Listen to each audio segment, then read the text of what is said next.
Baik, Assalamualaikum warahmatullahi wabarakatuh. Perkenalkan, nama saya Bayu Caksono dengan NIM E1A1212068. Pada kesempatan kali ini, saya akan memaparkan materi yang saya buat dalam bentuk PowerPoint dengan judul Lalu Lintas dan Sistem Transportasi.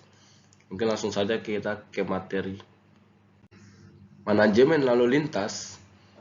Pada pasal 2 Peraturan Perundang-undangan 43/93 tentang manajemen lalu lintas meliputi kegiatan perencanaan, pengaturan, pengawasan, dan pengendalian lalu lintas.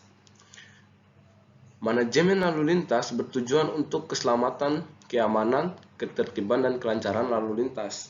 Antara lain, yang pertama, usaha peningkatan kapasitas ruas jalan, persimpangan, dan jaringan jalan. Yang kedua, pemberian prioritas bagi jenis kendaraan atau pemakai jalan tertentu. Yang ketiga, penyesuaian antara permintaan perjalanan dengan tingkat pelayanan tertentu dengan mempertimbangkan keterpaduan intra dan antar moda. Yang keempat, penetapan sirkulasi lalu lintas, larangan, dan atau perintah bagi pemakai jalan. Peraturan jalan secara umum, dia dapat dijelaskan dengan misalnya jalan umum adalah jalan yang diperuntukkan bagi lalu lintas umum. Jalan umum mempunyai suatu sistem jaringan jalan yang mengikat dan menghubungkan pusat pertumbuhan dengan wilayah yang berada dalam pengaruh pelayanannya dalam suatu hubungan hierarki. Jalan khusus adalah jalan selain jalan umum atau jalan yang tidak diperuntukkan bagi lalu lintas umum, seperti jalan perkebunan, jalan pertambangan, dan jalan inspeksi pengairan. Menurut peranan pelayanan jasa distribusinya, sistem jaringan jalan itu dapat kita lihat. Sistem jaringan jalan primer yaitu sistem jaringan jalan dengan peranan pelayanan jasa distribusi untuk pengembangan semua wilayah di tingkat nasional dengan semua simpel jasa distribusi yang berwujud kota. Mungkin dapat dilihat pada tabel berikut.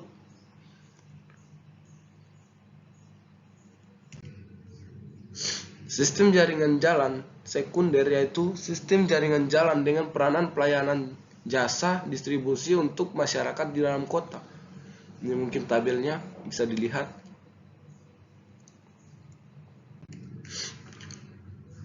Unsur-unsur jalan transportasi jalan simpul. Yang pertama, terminal transportasi jalan. Yang kedua, ruang kegiatan berupa kawasan pemukiman industri, pertambangan, pariwisata, dan sebagainya. Tiga, ruang lalu lintas berupa jalan, jembatan, ataupun lintas penyeberangan. Pengelompokan jalan berdasarkan perannya. Yang pertama ada jalan arteri, yaitu jalan yang melayani angkutan jarak jauh dengan kecepatan rata-rata tinggi dan jumlah jalan masuk dibatasi secara efisien.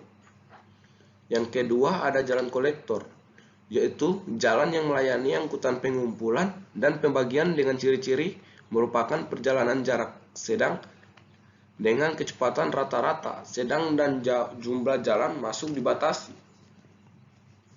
Yang ketiga ada jalan lokal, yaitu jalan yang melayani angkutan setempat dengan ciri-ciri perjalanan jarak dekat, kecepatan rata-ratanya rendah dengan jumlah jalan masuk tidak dibatasi.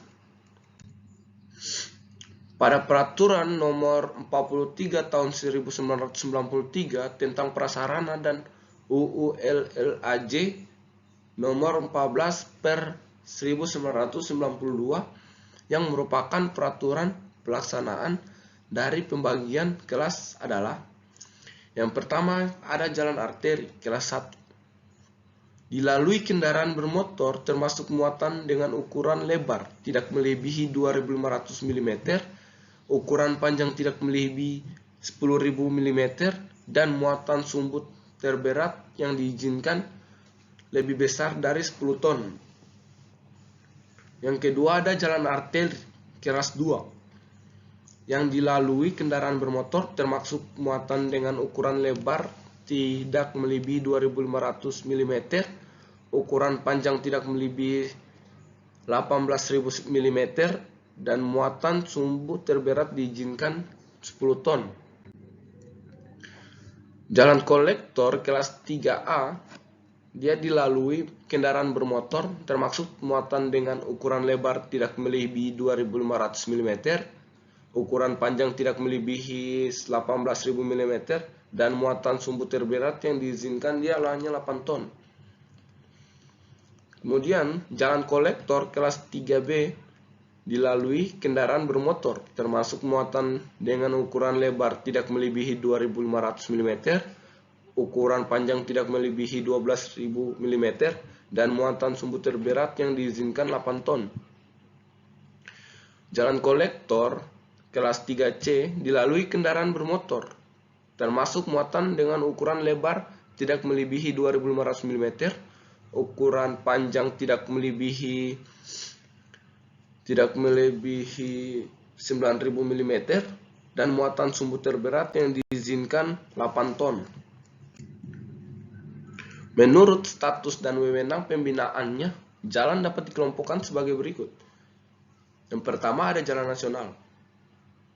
Yang kedua jalan kabupaten atau kota madya. Yang ketiga jalan desa atau jalan khusus.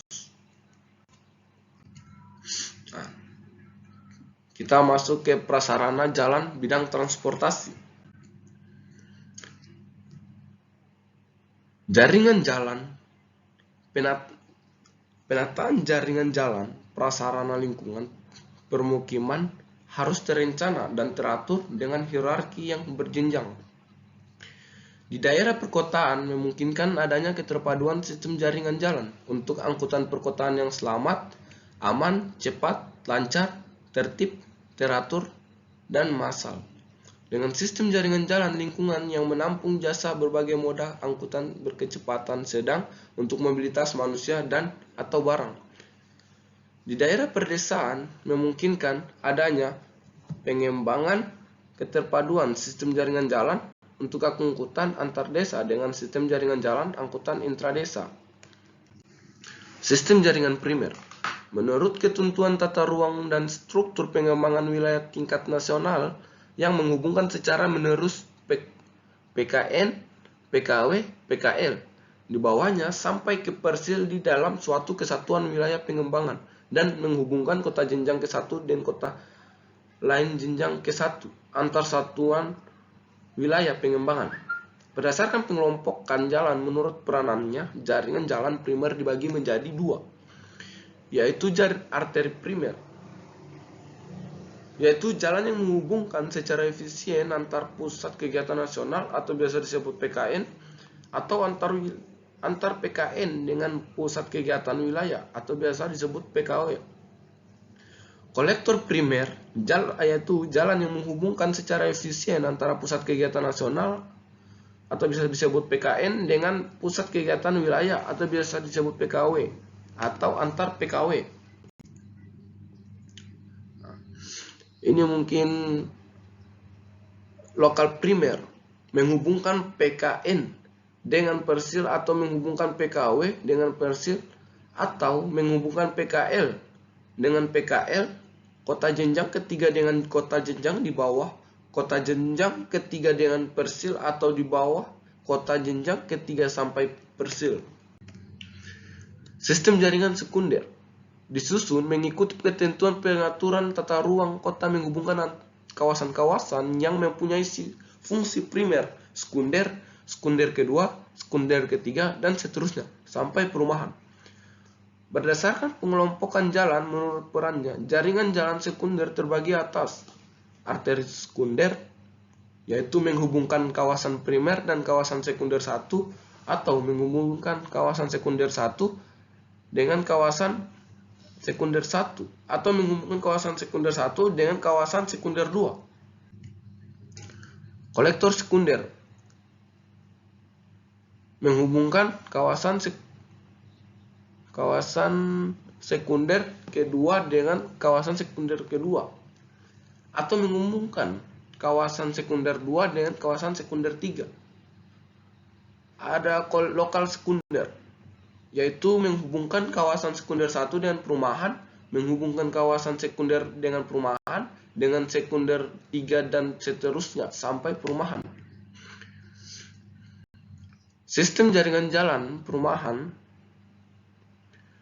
Jalan lokal sekunder di perumahan dibagi ke dalam 4 bagian.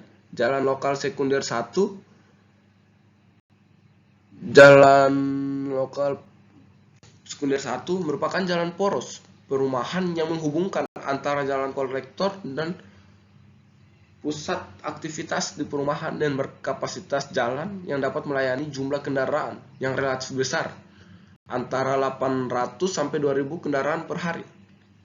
Jalan lokal sekunder 2 menghubungkan akses menuju jalan lokal 3 dan menghubungkan aktivitas atau menuju jalan yang lebih tinggi hierarkinya.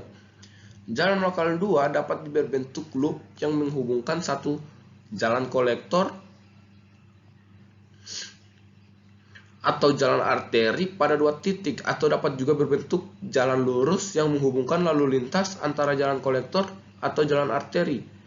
Jalan lokal 2 mempunyai kapasitas 200 sampai 1000 kendaraan per hari. Jalan lokal sekunder 3, fungsi utama dari jalan ini adalah menghubungkan lalu lintas dari dan menuju Persil jalan lainnya dalam perumahan.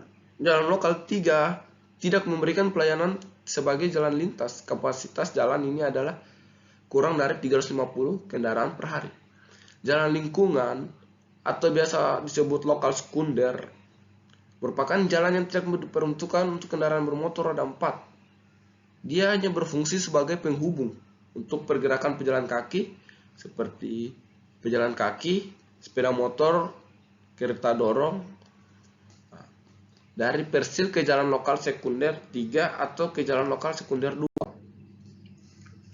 Persyaratan perencanaan prasarana jalan. Pertama, konstruksi jalan sesuai dengan ketentuan kelas jalan. Yang kedua, radius belokan dan kemiringan bagi setiap jenis jalan harus mengikuti ketentuan geometri jalan yang berlaku. Yang ketiga, berfungsi juga sebagai jalan untuk kendaraan yang diperlukan dalam keadaan darurat seperti mobil pemadam, kebakaran, dan ambulan. Yang keempat, mempunyai damaja dengan lebar penampang sebesar-besarnya 6 meter dan mempunyai lebar perkerasan jalan sekurang-kurangnya 3 meter. Peningkatan keterkaitan kota ke desa dan terwujudnya sistem perkotaan, yaitu permasalahan kesenjangan tingkat kesejahteraan antara masyarakat perkotaan dan perdesaan erat kaitannya dengan rendahnya kapasitas produksi dan produktivitas yang lain, disebabkan oleh sumber daya manusia yang masih lemah dari segi kemampuan alih ke teknologi manajerial. Dalam menciptakan keseimbangan pembangunan wilayah, ada 2 yang perlu diperhatikan. Yang pertama, keterkaitan kota antar desa. Pembangunan kota harus memperhatikan keterkaitan sosial, ekonomi, kota, dan desa yang saling menguntungkan dan memperkuat dalam pengembangan kawasan. Yang kedua, pembangunan kota hendaknya dipadukan dengan perkembangan daerah pinggirannya, atau biasa disebut fringes, pengembangan sistem perkotaan. Mungkin sekian dari saya. Terima kasih atas waktunya. Saya ucapkan wabillahi taufiq wal hidayah. Wassalamualaikum warahmatullahi wabarakatuh.